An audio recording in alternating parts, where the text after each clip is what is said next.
So one of the most frequent questions I get asked is, how long will it take? How long is this going to take to implement? And the reason that everybody asks is obviously because initiatives in the contact center tend to expand and become difficult. And, probably the person who's asking the question has had multiple projects in the previous years that have taken much longer than expected and, didn't deliver what they were supposed to. So this is just kind of day-to-day barrier that you have to put up with. And I think the main reason why initiatives take too long or perceived to be too long is that there's often a high proportion of custom development. So that means that you actually have developers writing some code to either integrate things together or to implement some algorithm or whatever it might be. I think the second factor that is making things take too long is that the complexity in the contact center is always it's always there. You have to deal with it. But the tools that are in place are that you have for example, your CRM or your ticketing system or your payment system or fulfillment or whatever it might be, or your workforce management. Frequently, those tools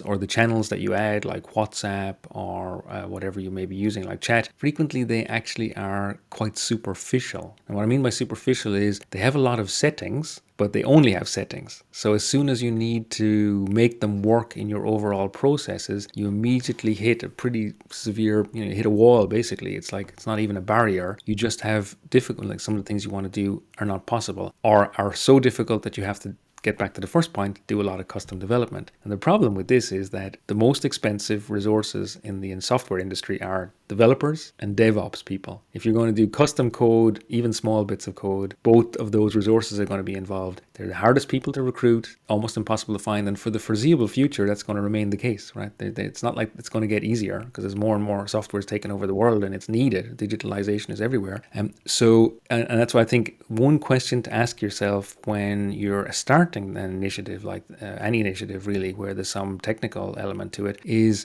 not how are we going to build it, but how are we going to change it later, right? So if you think about how we're going to change it later, and then secondly think, oh, if elements of that change involve changing code, then I've got my shortage of dev and DevOps resources in the back of my mind, then I know I'm going to have a barrier if I'm going into this with a custom development kind of approach. And I think this is why no-code development and low-code is becoming so popular. I mean, some of the fastest growing companies in the software industry are either low-code or no-code solutions for complex places like the contact center.